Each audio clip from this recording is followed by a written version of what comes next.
Hello students, இன்னைக்கு நம்ம இந்த வீடியோல பார்க்க போற டாபிக் வந்து OSI மாடல். OSI மாடல்ல நம்ம first 3 layers பார்க்க போறோம். அதாவது application layer, presentation layer, session layer. OSI மாடலை வந்து open system interconnection மாடல்னு கூட சொல்லுவாங்க. சரியா? ஸோ இப்போ வந்து ஏன் OSI மாடல் போறோம் அப்படின்னு சொன்னா அது எதுக்கு யூஸ் பண்றோம்னா டேட்டாவை நம்ம ஒரு கம்ப்யூட்டர்லேருந்து இன்னொரு கம்ப்யூட்டருக்கு ட்ரான்ஸ்ஃபர் பண்ணுறோம் இல்லையா. அதாவது ஒரு கம்ப்யூட்டர் வந்து ஒரு நெட்வொர்க்கில் இருக்குது, ஃபார் எக்ஸாம்பிள் ஏர்டெல் நெட்வொர்க்கில் இருக்குது, இன்னொரு கம்ப்யூட்டர் வந்து ஜியோ நெட்வொர்க்கில் இருக்குது. ஸோ டிஃப்ரெண்ட் நெட்வொர்க்ஸில் இருக்கும்போது நம்ம அந்த ரெண்டு கம்ப்யூட்டருக்கு இடையே எப்படி ட்ரான்ஸ்ஃபர் பண்ண போகிறோம், அந்த ட்ரான்ஸ்ஃபர் பண்ணுறதுக்கு தான் எது ஹெல்ப் பண்ணுது, OSI மாடல் ஹெல்ப் பண்ணுது. சரியா? இப்போ வந்து பார்த்தீங்க அப்படின்னு சொன்னால் இது டிஃப்ரெண்ட் நெட்வொர்க்ஸ்ன்னு யூஸ் பண்ணிக்கலாம். இப்போ இது வந்து விண்டோஸ் ஆப்ரேட்டிங் சிஸ்டம் யூஸ் பண்ணுது. இது வந்து விண்டோஸ் ஆப்ரேட்டிங் சிஸ்டம், இது ஆப்பிள் மேக் OS யூஸ் பண்ணுது. ஸோ இப்போ எப்படி நம்ம கம்யூனிகேட் பண்ண வைக்கிறது இல்லை டேட்டா ட்ரான்ஸ்ஃபர் பண்ண வைக்கிறது, அதுக்கு தான் நம்ம OSI மாடல் யூஸ் பண்ணுறோம். இப்போ பார்த்தீங்கன்னா OSI மாடலில் நமக்கு வந்து 7 லேயர்ஸ் இருக்குது. இந்த ஒவ்வொரு லேயர்லேயும் வந்து ஒவ்வொரு ப்ரோட்டோகால்ஸ் இருக்குது. அந்த ப்ரோட்டோகால்ஸ்னால் செட் ஆஃப் இன்ஸ்ட்ரக்ஷன்ஸ். அந்த ப்ரோட்டோகாலை ஃபாலோ பண்ணி நம்ம வந்து டேட்டா ட்ரான்ஸ்ஃபர் பண்ண முடியும்னு சொல்கிறாங்க. ஸோ அதை எப்படி பண்ணுறாங்கன்னு சொல்லி நம்ம பார்க்கலாம். இப்போ பார்த்தீங்க அப்படின்னு சொன்னால் ஒரு நெட்வொர்க்கில் என்ன ஆகும், 2 கம்ப்யூட்டர்ஸ் கனெக்ட் ஆகிருக்கு. எப்போ ஒரு கம்ப்யூட்டர் வந்து நெட்வொர்க்கில் கனெக்ட் ஆகிருக்குன்னு சொல்லலாம், ஒன்று அது வந்து வைஃபை கனெக்ட் பண்ணியிருக்கோம் இல்லை வந்து நெட் கனெக்ஷன் கொடுத்துருக்கோம் அப்படின்னு சொல்லும்போது நம்ம அப்படி தான் சொல்லுவோம், நம்ம கம்ப்யூட்டரும் ஒரு நெட்வொர்க்கில் கனெக்ட் ஆகிருக்குன்னு சொல்லலாம். பட் அதெல்லாம் பண்ணுறதுக்கு என்ன வேணும், லேன் கேபிள் வேணும், நெக்ஸ்ட் ஒன் வந்து கனெக்டர்ஸ் வேணும். கண்டிப்பாக வந்து ஒவ்வொரு கம்ப்யூட்டருக்கும் ஒரு நெட்வொர்க் இன்டர்ஃபேஸ் கார்டு இருக்கும். ஸோ இதெல்லாம் யூஸ் பண்ணாமல், இந்த காம்போனன்ட்ஸ்லாம் யூஸ் பண்ணாமல் நம்ம ஒரு கம்ப்யூட்டரை நெட்வொர்க்கில் கனெக்ட் பண்ண முடியாது. சரியா?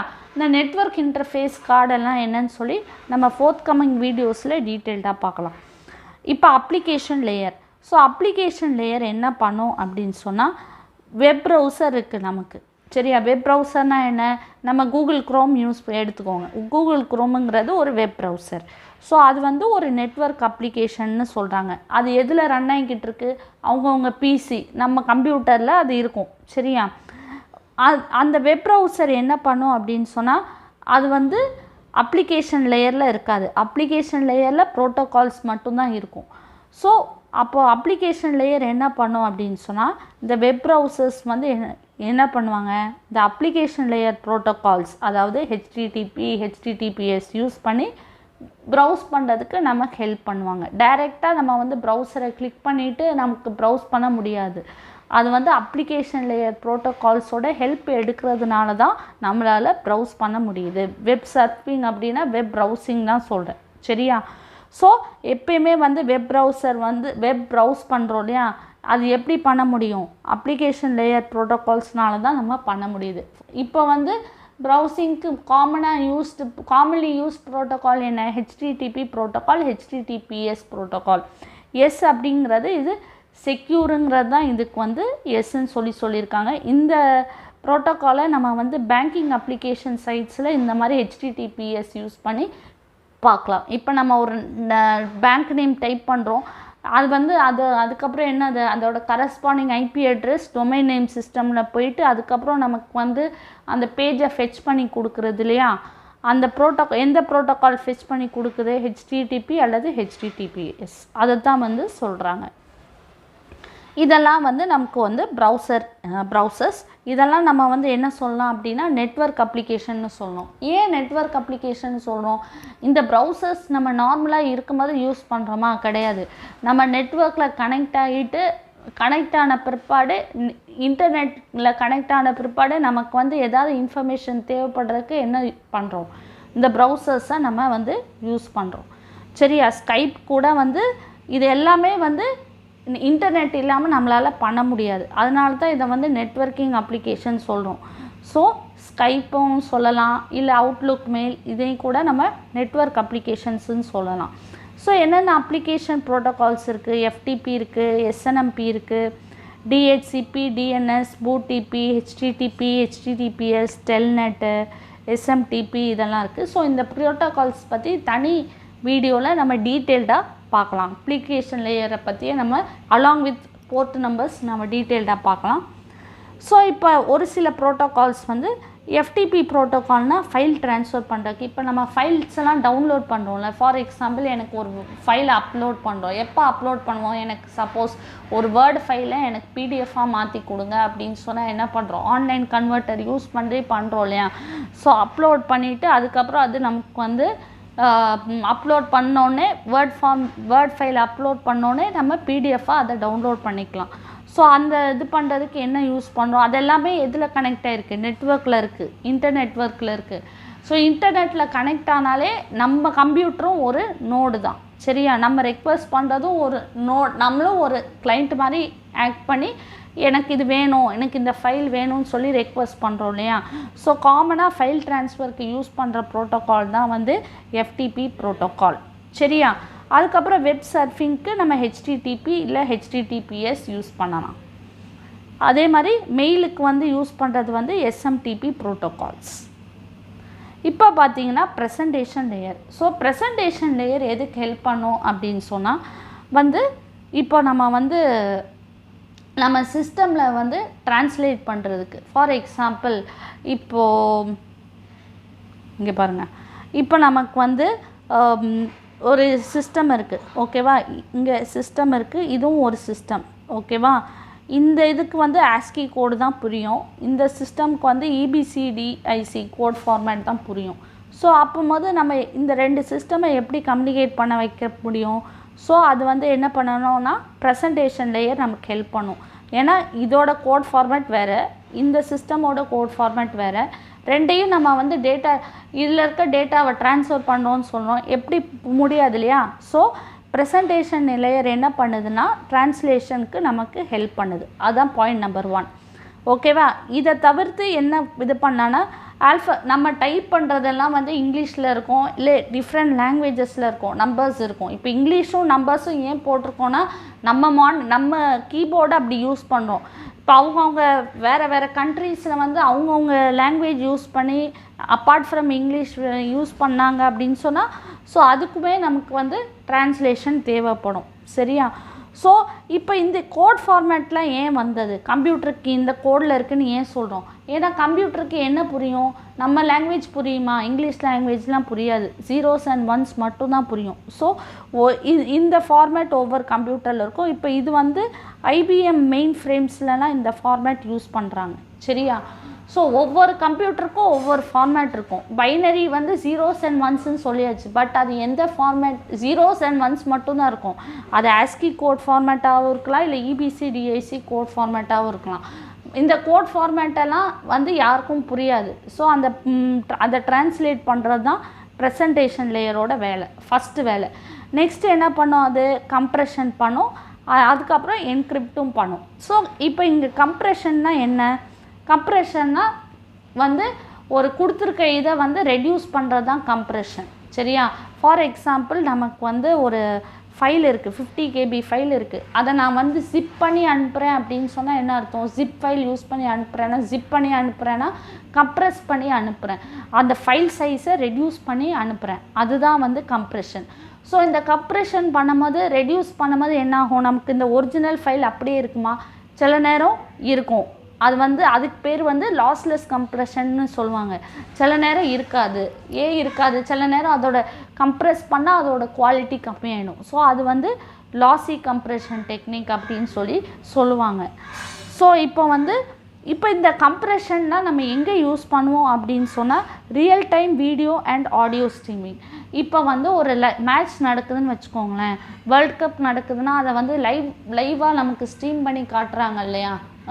நம்ம வந்து இங்கேருந்து பார்க்குறோம், எங்கேயோ நடக்கிறத நம்ம இங்கே வந்து இதில் ஹாட்ஸ்டாரோ இல்லை வேறு எல்லாத்துலேயும் நம்ம பார்க்குறோம், இல்லை நார்மல் டிவியில் பார்க்குறோம். ஸோ அவங்க லைவ் ஸ்ட்ரீம் பண்ணுறது வந்து லைவ் ஸ்ட்ரீமிங் பண்ணி நமக்கு வந்து டெலிகாஸ்ட் பண்ணுறாங்க இல்லையா? ஸோ அப்போது வந்து அந்த ஃபைலை வந்து கம்ப்ரெஸ் பண்ணி அனுப்புனா ஃபாஸ்ட் ட்ரான்ஸ்மிஷன் இருக்கும். சரியா? அதுதான் இங்கே வந்து சொல்ல வர்றாங்க. அதுதான் வந்து கம்ப்ரெஷன். அந்த கம்ப்ரெஷனுக்கு எது ஹெல்ப் பண்ணுது? Presentation layer. அடுத்த 3வது ஃபங்க்ஷனாலிட்டி பார்த்திங்கன்னா encryption. To maintain data integrity encryption is done. Data இன்டெகிரிட்டினா நான் சென்டர் இருக்கேன், ரிசீவர், நான் அனுப்பின டேட்டா தான் வந்து ரிசீவர் கிடைக்கணும். ஸோ நான் லாஸ்ட் வீடியோவில் சொன்ன மாதிரி தான், ஐ லைக் கேஜிஎஃப் மூவின்னு அனுப்பிச்சிட்டு ரிசீவருக்கு ஐ லைக் இடியட் மூவின்னு ரிசீவ் ஆனால் அது கரெக்டான மெசேஜாக கிடையாதுல்ல. ஸோ அதனால தான் நம்ம வந்து என்கிரிப்ஷன் யூஸ் பண்ணுறோம்.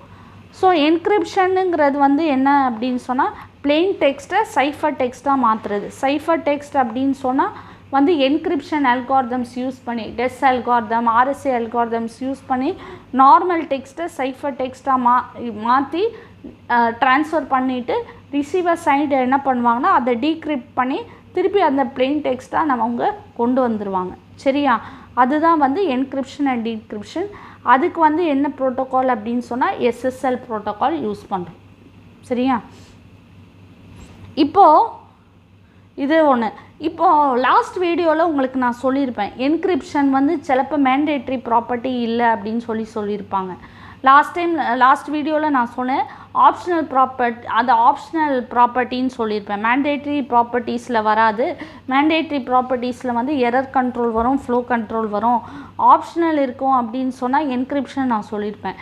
இப்போது நம்ம ப்ரௌஸ் பண்ணும்போது நமக்கு வந்து HTTP இருக்குது, HTTPS இருக்குது. HTTPS எங்கே நம்ம யூஸ் பண்ணுறோம், அந்த இது எங்கே யூஸ் பண்ணுறாங்க, பேங்கிங் அப்ளிகேஷன்ஸ்க்கு மட்டும்தான் நம்ம மோஸ்ட்டாக HTTPS யூஸ் பண்ணுவோம். இல்லை நார்மலாக நம்ம வந்து ப்ரௌஸ் பண்ணும்போது நமக்கு வந்து HTTP ப்ரோட்டோக்கால் தான் யூஸ் பண்ணுவோம். அதனால் நமக்கு வேணும்னா நம்ம வந்து ப்ரெசன்டேஷன் லேயர் யூஸ் பண்ணி என்கிரிப்ட் பண்ணிக்கலாம். அதுதான் நான் சொல்ல வரேன். ஸோ அடுத்தது பார்த்தீங்க அப்படின்னு சொன்னால் செஷன் லேயர். செஷன் லேயர் என்ன பண்ணும், செஷன் லேயர் பேர்னே நமக்கு தெரியும். செஷன் ஹேஸ் எக்ஸ்பயர்டு அப்படின்னு சொல்லி வரும். எங்கே வரும், இப்போ வந்து நம்ம ஒரு பேங்கிங் அப்ளிகேஷன் ஒரு டிரான்சாக்ஷன் பண்ண போகிறோன்னு வைங்களேன், ஒரு கரஸ்பாண்டிங் பேங்கிங் அப்ளிகேஷன் ஓப்பன் பண்ணுவோம். ஸோ ஓப்பன் பண்ணும்போது எப்படி ஓப்பன் பண்ணுவோம், யூசர் நேம் பாஸ்வேர்ட் கொடுத்து ஓப்பன் பண்ணுவோம், அந்த சைட் ஓப்பன் ஆகிடும். சப்போஸ் நம்ம ரொம்ப நேரம் நம்ம ட்ரான்ஸ்ஃபர் பண்ணிவிட்டு இன்பிட்வீன் ஏதோ ஒரு கால் வந்துடுச்சு அப்படின்னு சொன்னால் அந்த பேஜ் அப்படியே விட்டுட்டு திருப்பி கால் அட்டென்ட் பண்ணிட்டு பண்ணால் என்ன சொல்லும், யுவர் செஷன் ஹேஸ் எக்ஸ்பயர்ட் அப்படின்னு சொல்லிட்டு லாகின் அகெயின் டு கண்டினியூன்னு சொல்லணும் இல்லையா. ஸோ அதுதான் வந்து செஷன் லேயர். ஸோ செஷன் லேயரோட பர்பஸ் என்ன, ஆத்தென்டிகேஷன், அது ஒரு பண்ணோம் ஃபங்க்ஷன்ஸ். ஆத்தென்டிகேஷன் பண்ணோம், ஆத்தரைசேஷன் பண்ணோம். ஆத்தென்டிகேஷன்னா என்ன, நீங்கள் யார் அப்படின்னு சொல்கிறது தான் ஆத்தென்டிகேஷன். அதாவது யூசர் நேம் பாஸ்வேர்ட் கொடுக்குறோம் இல்லையா, அதுதான் வந்து ஆத்தென்டிகேஷன். ஆத்தரைசேஷன் அப்படின்னு சொன்னால் உங்களுக்கு எல்லா பேஜ் ஆக்சஸ் பண்ண ஆத்தரைஸ் பர்மிஷன் இருக்கா, அதுதான் வந்து ஆத்தரைசேஷன். சரியா? அதே மாதிரி session layer is responsible for establishing, managing and terminating the connection between the local and the remote application by means of APIs. So லோக்கலுங்கிறது நம்ம இது, அண்ட் ரிமோட் அப்ளிகேஷன்னா பேங்கிங் சர்வர். ஓகேவா? இப்போ பேங்கிங் சர்வர் எங்கே இருக்கும், இப்போ இந்தியன் பேங்க் இருக்குதுன்னு சொன்னேன். இந்தியன் பேங்க் சர்வர் எங்கே இருக்கும், சென்னையில் இருக்கலாம், இல்லை புனேயில் இருக்கலாம், இல்லை எங்கே வேணாலும் இருக்கலாம். அதை நான் சொல்கிறேன். So local and the remote application by means of API. So இது எப்படி வந்து கனெக்ஷன் எஸ்டாப்ளிஷ் பண்ணுது, பை மீன்ஸ் ஆஃப் APIs. APIனா அப்ளிகேஷன் ப்ரோக்ராமிங் இன்டர்ஃபேஸ். ஸோ அந்த ப்ரோக்ராமிங் இன்டர்ஃபேஸ்னால் அந்த இன்டர்ஃபேஸ் என்ன பண்ணும், அது வந்து ஒரு ஹெல்ப்பர் மாதிரி தான். ஸோ நம்ம வந்து ஒரு ப்ரௌஸ் பண்ணுறோம், எந்த சைட் பேங்கிங் இன்டர்நெட் மூலமாக நான் ப்ரௌஸ் பண்ணுறேன், எனக்கு வந்து இந்தியன் பேங்க் பேஜ் ஆக்சஸ் பண்ணணுன்னு சொல்கிறேன். ஸோ அந்த வெப் பேஜ் ஓப்பன் ஆகுது, எனக்கு ரெஸ்பான்ஸ் கொடுக்குறாங்க. ஸோ நான் அப்போது அந்த பேங்க்கோட சர்வர்கிட்ட எப்படி கனெக்ட் ஆகிறேன், டைரெக்டாக கனெக்ட் ஆகிறேன்னா அந்த பேங்கிங் சர்வரோட கிடையாது, API மூலமாக தான் வந்து கனெக்ட் ஆகிறேன். ஸோ APIங்கிறது ஒரு ஹெல்ப்பர் மாதிரி. சரியா? ஜஸ்ட் லைக் வந்து ஒரு ஹெல்ப்பர் மாதிரி. இப்போது செஷன் லேயர் கீப்ஸ் ட்ராக்ஸ். இப்போது அடுத்த பாயிண்ட் பார்த்தீங்க அப்படின்னு சொன்னால் இங்கே காட்டுறேன். இப்போ வந்து நமக்கு வந்து அந்த பேங்கிங் அப்ளிகேஷன் பேஜை நான் ஓப்பன் பண்ணிட்டேன். ஓகேவா? ஓப்பன் பண்ணிவிட்டு என்ன பண்ணுறேன், எனக்கு மந்த்லி ஸ்டேட்மெண்ட் பார்க்கணும். Monthly statement from May 1 June 1 வரைக்கும் எனக்கு பார்க்கணுன்னு சொல்கிறேன் அப்படின்னா என்ன பண்ணுவேன், நான் வந்து அக்கௌண்ட் ஸ்டேட்மெண்ட்ஸில் போய் நான் டேட் என்ன date from date to date கொடுத்துட்டு நான் பார்ப்பேன். சப்போஸ் பார்க்கும்போது எனக்கு வந்து file format different file formats இருக்கும். ஒன்று பிடிஎஃப் இருக்கும், இன்னொன்று எக்ஸ்எல்எஸ் இருக்கும். சரியா? அந்த பிடிஎஃப் ஃபைல் ஃபார்மேட்ஸ்லாம் எங்கே இருக்கும்? அந்த பேங்கிங் சர்வரில் இருக்கும். பிடிஎஃப் ஃபைல் ஃபார்மேட்ஸ்லாம் தனியாக இருக்கும், எக்ஸ்எல்எஸ் ஃபைல் ஃபார்மேட்ஸ்லாம் தனியாக இருக்கும். சப்போஸ் நான் பிடிஎஃப் வேணும்னு கேட்டேன் அப்படின்னு சொன்னால் என்ன ஆகுது?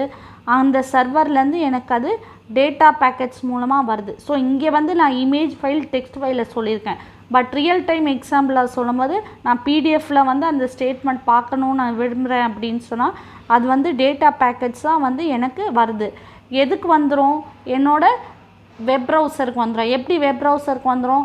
அந்த கரஸ்பாண்டிங் எனக்கு பிடிஎஃப்பில் வேணும்னா நான் கிளிக் பண்ணால் எனக்கு என்ன ஆகும்? அந்த ஃபைல் டவுன்லோட் பண்ணிடலாமா? அதனால தான் அது வெப் ப்ரௌசர்னு சொல்லி திருப்பி அது வெப் ப்ரௌசருக்கே கிடைக்குது. திருப்பி நான் அதை நம்மளோட லோக்கல்ஸ் இதில் வந்து நம்ம சிஸ்டமில் போய் டவுன்லோட்ஸில் பார்த்தா இருக்குமா? அதை தான் வந்து இங்கே சொல்ல வராங்க. சரியா? ஸோ அது வந்து எனக்கு வெப் ப்ரௌசர் மூலமாக நமக்கு கிடச்சிடுது. ஸோ அதை தான் நான் வந்து இங்கே ஸ்டேட்மெண்ட்டில் கொடுத்துருக்கேன். Session layer keeps track of the files that are downloaded. The files are received in the form of data packets and monitors where the data packets go. அப்போ அந்த டேட்டா பேக்கெட்ஸ் அந்த டவுன்லோட் பண்ணுற பிடிஎஃப் எங்கே வருது? PDF வந்து எனக்கு web ப்ரௌசருக்கு தான் வருது. வெப் ப்ரௌசருக்கு தான் வருது. சரியா? ஸோ அதுதான் இது வந்து நான் வந்து என்ன சொல்லி இது நார்மலாக நான் போட்டிருக்கேன். ஒரு எக்ஸாம்பிள் மாதிரி கொடுத்துருக்கேன். ஸோ யூசர் ஒரு டாக்குமெண்ட் கேட்குறாங்க. Web server look for the document.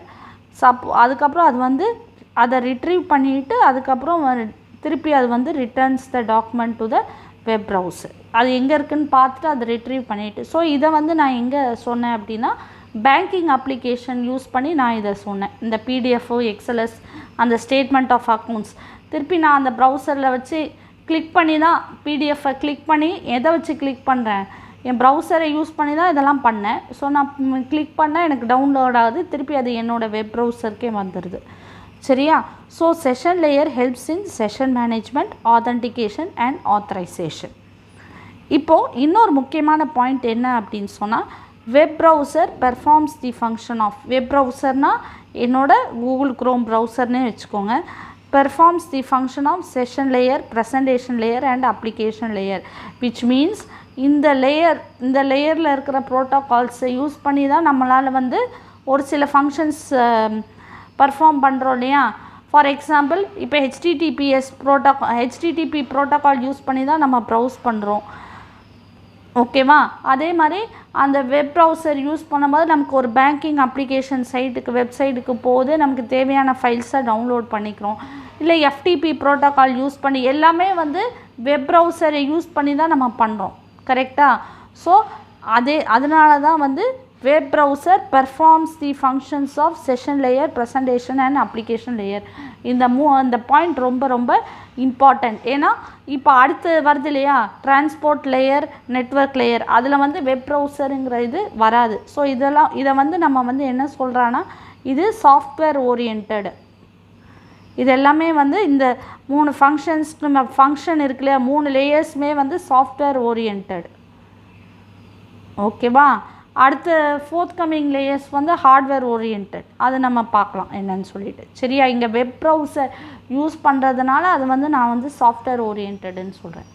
ஓகேவா? ஸோ இந்த வீடியோவில் நம்ம செஷன் லேயர்னால் என்ன, ப்ரெசன்டேஷன் லேயர்னால் என்ன, அப்ளிகேஷன் லேயர்னால் என்னன்னு சொல்லி பார்த்தோம். அடுத்த வீடியோவில் நம்ம வந்து டிரான்ஸ்போர்ட் லேயர்னால் என்ன, நெட்வொர்க் லேயர்லாம் என்னன்னு சொல்லி டீட்டெயில்டாக பார்க்கலாம். தேங்க்யூ.